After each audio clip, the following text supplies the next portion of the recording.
بزرگان شخصیت ها رو به دو دسته تقسیم کردن. بعضی ها اهل گلند و بعضی ها اهل دل.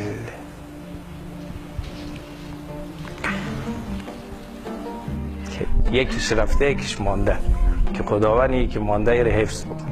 اویی که رفته آقای نجفی بود، شهید شیخ عزیزالله نجفی. در اندیشه او هم آدما فرق نمی کند کی باشه، مهم این بود که آدم متدین باشه. و نماز جمعهش هم نماز جمعه ای بود که انقلابیون اونجا حضور پیدا میکرد.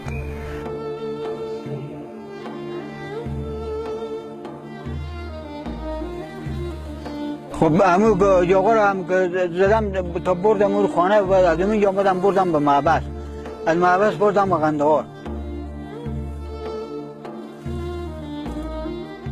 و اخلاق عجیبی که در همون زمان در بین اون جمعی که ما بودیم و کم هم نبودیم، ایشان به نام ابوذر معروف بود.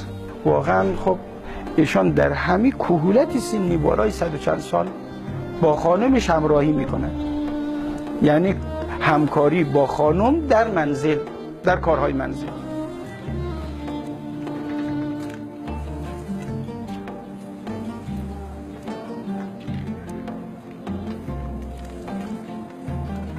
یک دانه اتاق، که اتاق هم آشپزخانه‌ش، هم اتاق خوابش، هم اتاق برای پذیرایی مهمانهاش.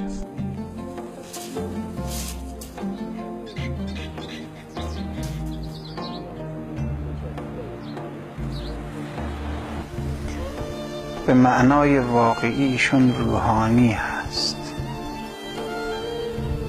و به معنای واقعی عالم ربانی.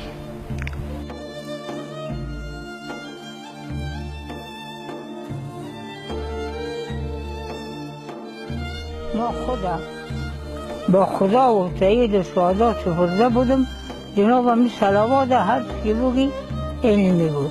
پناهگاه ما صلوات بود لا اله الا الله.